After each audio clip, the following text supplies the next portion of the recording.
मुख्यमंत्री वसुंधरा राजे ने दिल्ली में डाला डेरा। नड्डा के बाद राजनाथ से की मुलाकात। राजस्थान सियासी घटनाक्रम पर की चर्चा। मुलाकात ने बढ़ाई सियासी सरगर्मी। योगी आदित्यनाथ ने किया गौतम बुद्ध नगर में कोविड अस्पताल का उद्घाटन।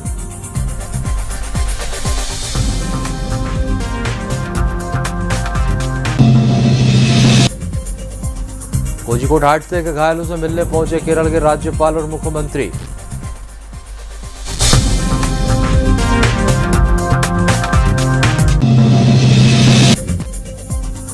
सुशांत राजपूत केस की जांच में वो नहीं मिले रिया चक्रवर्ती के अकाउंट में 15 करोड़।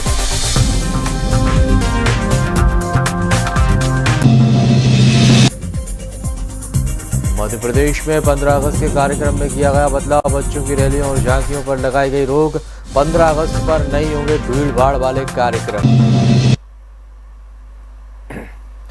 नमस्कार, बुलेटिन में आपका स्वागत है। मैं हूं राजेश सोनी। खबरों पर नजर विस्तार से। तो जहां बुरहानपुर जिले की नेपानगर एसडीएम विशा माधवानी भी कोरोना पॉजिटिव पाई गई हैं।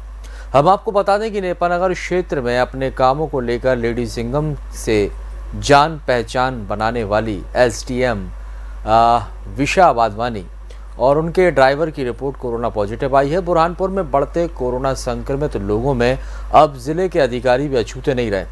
खुद की कोरोना रिपोर्ट पॉजिटिव आने के बाद एसडीएम ने एक वीडियो संदेश जारी करते हुए कहा कि अपने कोरोना पॉजिटिव होने की जानकारी दी है और लोगों से अपील करते हुए वैश्विक महामारी से सतर्क रहने की बात कही है। जैसा कि आप सब जानते हैं कि मेरी रिपोर्ट कोरोना पॉजिटिव आई है। मैं सिम्टोमेटिक हूँ। मुझे सर्दी, खांसी, फीवर तीनों सिम्टम्स हैं। मैं किसी इन्फेक्टेड पर्सन के कांटेक्ट में आई होंगी। उसके 4-5 दिन बाद मुझे क्योंकि सिम्टम्स डेवलप हुए हैं। तो मेरी ये रिक्वेस्ट है सभी लोगों से जो भी 28 जुलाई के बाद से मेरे टच में रहे हैं वो सब प्लीज़ अपना ज़्यादा ध्यान रखें, अपनी इम्यूनिटी को बूस्टअप करते रहें। बहुत प्रिकॉशंस लेने के बाद भी मुझको कोरोना हुआ, जबकि मैं हमेशा मास्क लगा के रखती थी, कवर्ड रहती थी, सैनिटाइज़र यूज़ किया, सोशल डिस्टेंसिंग का पालन किया। केरल में कोझिकोड एयरपोर्ट पर एयर इंडिया एक्सप्रेस का एक विमान शुक्रवार शाम हादसे का शिकार हो गया, जिसमें 2 पायलट समेत 18 लोगों की मौत हो गई। केरल में शुक्रवार को तेज बारिश हो रही थी। वंदे भारत मिशन के तहत दुबई से कोझिकोड आ रहा विमान रनवे पर फिसल गया और विमान क्षेत्र के नियामक नागर विमानन महानिदेशालय ने पहले ही कोझिकोड एयरपोर्ट के रनवे को लेकर चेतावनी दी थी कि वहां कभी भी हादसा हो सकता है। डीजीसीए ने हाल ही फिलहाल में उठाए सवाल थे कि रनवे पर ऐसी स्थिति है कि कहीं पानी भर सकता है तो कहीं रबर जमा हो सकती है, जो हादसे की वजह बन सकती है।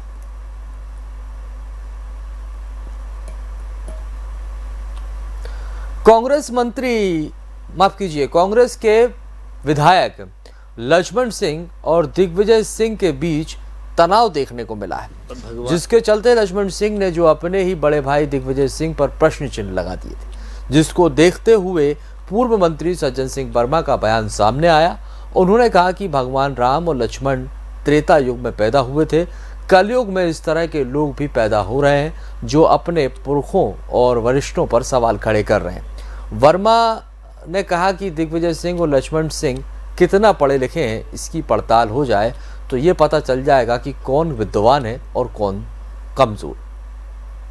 भगवान श्री राम और लक्ष्मण त्रेता युग में पैदा हुए थे। अब कलयुग है। कलयुग में उस तरह के लोग भी पैदा हो रहे हैं जो अपने पुरखों पे, अपने वरिष्ठों पे प्रश्न चिन्ह लगा रहे हैं। तो मेरा तो अनुरोध है कि दिग्विजय सिंह जी कहाँ तक पढ़े हुए हैं और लक्ष्मण सिंह जी कहाँ तक पढ़े हुए हैं, ये ज़रूर अपन खोजबीन कर ले तो पता चल जाएगा कि कौन विद्वान है और कौन कमज़ोर विद्वान है। कैबिनेट मंत्री मीना सिंह। तो दिग्विजय सिंह और लक्ष्मण सिंह के बीच चल रही तनातनी को लेकर बीजेपी के मंत्री भूपेंद्र सिंह का बयान निकलकर सामने आया है। उन्होंने कांग्रेस पर निशाना साधते हुए कहा कि कांग्रेस पार्टी पार्टी नहीं बल्कि एक गिरोह है और प्राइवेट लिमिटेड कंपनी है। हर गिरोह के अपने सरगना है और सरगनाओं के इशारे पर गिरोह काम करते हैं। देखिए, कांग्रेस कोई पार्टी नहीं है, ना उसकी कोई विचारधारा है, ना उसका कोई संगठन है। कांग्रेस एक व्यक्तियों का गिरोह है। उस गिरोह के सरगना होते हैं। जैसे पहले बड़े बड़े लोगों के गिरोह हुआ करते थे, हमने डाकुओं के गिरोह सुने हैं, तो इसी तरह से कांग्रेस एक गिरोह है। हर गिरोह के अलग अलग सरगना है और वो अपने गिरोह के सरगना के आधार पर अपनी बात कहते हैं। और इसलिए कांग्रेस एक पार्टी नहीं है, कांग्रेस एक प्राइवेट लिमिटेड कंपनी है। बालाघाट के शांतिनगर निवासी विक्की मेश्राम के अंधे हत्याकांड का कोतवाली पुलिस ने पर्दाफाश कर दिया। पुलिस की जानकारी के अनुसार चोरी के शक के कारण विक्की की हत्या हुई। आपको बता दें कि चोरी के शक में गांव वालों ने विक्की के साथ मारपीट कर दी, जिसके कारण विक्की की मौत हो गई। पुलिस ने मामले में 6 आरोपियों को गिरफ्तार कर लिया। आरोपियों को कोरोना टेस्ट करवाकर जेल भिजवा दिया गया है।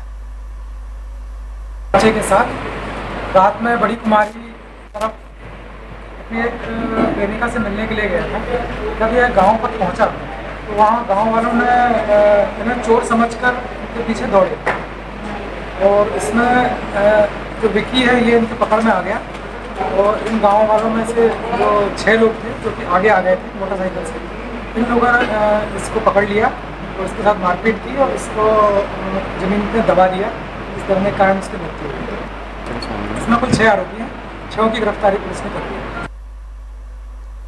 अलीराजपुर जिले के नानपुर निवासी BHMS चिकित्सक हेमंत वाणी काफी समय से भोपाल में अपनी चिकित्सा सेवाएं दे रहे हैं। 5 अगस्त को कोरोना संक्रमण के चलते एवं उपचार के दौरान भोपाल के चिरायू अस्पताल में उनकी अचानक मौत हो गई। उनकी मौत की सूचना मिलते ही जिले भर के लोगों और वाणी समाज में शोक की लहर छा गई। भोपाल जिला प्रशासन ने परिजनों को खबर देकर वाणी के शव को राष्ट्रीय ध्वज उड़ाकर राजकीय सम्मान के साथ अंतिम संस्कार किया।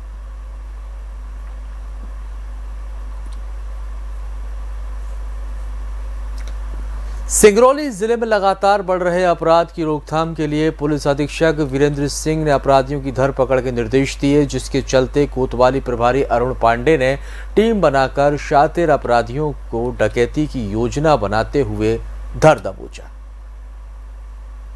कोतवाली पुलिस को इस आशय की सूचना प्राप्त हुई कि कुछ व्यक्ति बरतघटा में एकांत सुनसान स्थान में इकट्ठे होकर के और किसी गंभीर वारदात को अंजाम देने की तैयारी में डकैती डालने की योजना बना रहे हैं। इस सूचना पर पुलिस द्वारा 3 टीमें गठित की गई और मौके पर रेड कार्यवाही की गई और रेड कार्यवाही पर 5 बरबेली थाना क्षेत्र के अंतर्गत आने वाले ग्राम टेकाड़ी में जंगल में चल रहे जुए के अड्डे पर पुलिस छापेमारी कार्रवाई की और छापेमार कार्रवाई करते हुए पुलिस ने जुए की राशि 14,275 रुपए नगद बरामद की। साथ ही इस मामले में पुलिस ने 7 आरोपियों को गिरफ्तार किया। आज मुंगेर से सूचना मिली कि बरबेली थाना क्षेत्र ग्राम टेकाड़ी, जो कि थाना क्षेत्र से थाने से 5-6 किलोमीटर दूरी पर है, मुखबिर की सूचना मिली है कि वहाँ पर कुछ लोग अवैध जुआ जंगल में खेल रहे हैं टेकाड़ी गांव के पास में। मुखबिर सूचना पर पुलिस लाइन बालाघाट से भी फोर्स लिया गया, वरिष्ठ अधिकारियों से चर्चा करके करीब 20 की संख्या बल वहाँ पर मिला और थाने के बल के साथ में दबिश दी गई, जिसमें जुआ खेलने वाले कुल 7 आरोपियों को गिरफ्तार किया गया और कुल 9 मोटरसाइकिलें जब्त की गई है। जो आरोपियों से कुल 14,275 रुपये जब्त किए गए हैं। धार जिले के सरदारपुर तहसील की ग्राम पंचायत से हम आपको खबर बता रहे हैं, जहां अमझेरा कुंदनपुर में मां अमका जमका मंदिर की पहाड़ी में स्थित बाबा बैजनाथ महादेव मंदिर की पहाड़ी धराशायी हो गई। अमझेरा कुंदनपुर विश्वविख्यात है।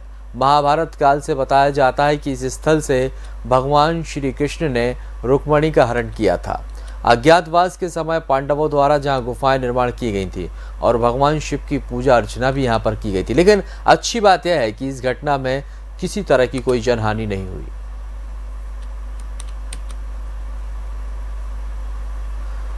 नजीराबाद में गांधी बस स्टैंड के पास एक बड़ा हादसा हुआ है और कार और बाइक की जोरदार भिड़ंत में बाइक सवार 2 लोग गंभीर रूप से घायल हुए। सूचना मिलते ही नजीराबाद पुलिस मौके पर पहुंची और घायल व्यक्तियों को 108 की मदद से अस्पताल पहुंचाया।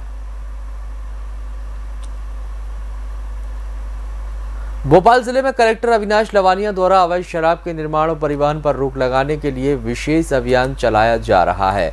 आपको बता दें कि जिसके तहत आसपास के जिलों में हो रहे मदिरा के अवैध परिवहन पर लगातार कार्रवाई जारी है और इसी क्रम में आबकारी आयुक्त संजीव कुमार दुबे के निर्देश पर प्रिवेंटिव प्रभारी विवेक त्रिपाठी ने आबकारी बल के सहयोग से राजधानी में बाहर के जिलों से अवैध शराब लेकर आने वाले शराब तस्करों की धरपकड़ के लिए विशेष अभियान चलाया है। हाँ, जिला कलेक्टर महोदय के विशेष निर्देशानुसार भोपाल जिले में विशेष अभियान चलाया जा रहा है अवैध मदिरा परिवहन के विरुद्ध। सहायक आबकारी आयुक्त महोदय संजीव कुमार दुबे साहब के निर्देशानुसार कल जिला आबकारी बल की टीम ने कल रात्रि को अलग अलग जगहों पर धरपकड़ किया और कोलार रोड में किया कार में राहुल पमनानी और मोहनीश जुमनानी को हमने पकड़ा है। इनके कब्जे से 18 बोतल ब्लैक एंड वाइट महंगी शराब है और ब्लेंडर स्प्राइट हमने जब्त किया है। और इसी दरमियान रात्रि को एक मारुति बोलेनो कार भी हमने परिवहन कर रहे थे, इसमें शराब इसको पकड़ी है। इसमें कुल 3 पेटी शराब थी जो रॉयल स्टेक, रॉयल चैलेंज और ब्लेंडर प्राइड ब्रांड की। ये भी कोलार रोड से ही ये लोग होशंगाबाद से लेके आ रहे थे।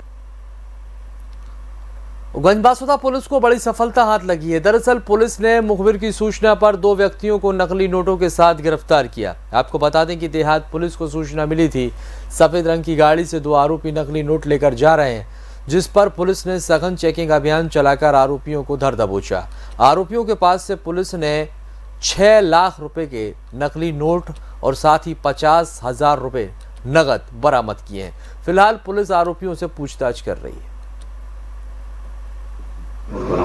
ये सूचना मिली थी कि कुछ गुजरात तरफ के गाड़ी पासिंग आ रही है जो गोदाम दिखाकर नकली नोटों से भरा हुआ गोदाम दिखाकर शर्त लगाकर पैसे की ठगी करते हैं। इसकी सूचना पर पचमा रोड पे गंजबासौदा में गाड़ी को रोका गया। गुजरात पासिंग गाड़ी थी जिसमें 2 व्यक्ति अश्विन और दीपेन जोशी नाम के व्यक्ति सवार थे, जिनकी तलाशी ली। उनके पास 6.25 लाख के लगभग नकली नोट 2-2 हज़ार के एक ही सीरीज के और असली नोट 50,000 मिले हैं। और ये ठगी करते हैं, गोदाम दिखा देते हैं नोटों से भरा हुआ वीडियो बना के और उसके आधार पर शर्त लगा के लोगों से ठगी करते हैं और उनको पकड़ा गया, उनसे पूछताछ की जा रही। अन्य वारदातों बुलेटिन में फिलहाल के लिए इतना ही। मुझे दीजिए इजाजत और आगे की खबरों के लिए आप बने रहिए हमारे साथ।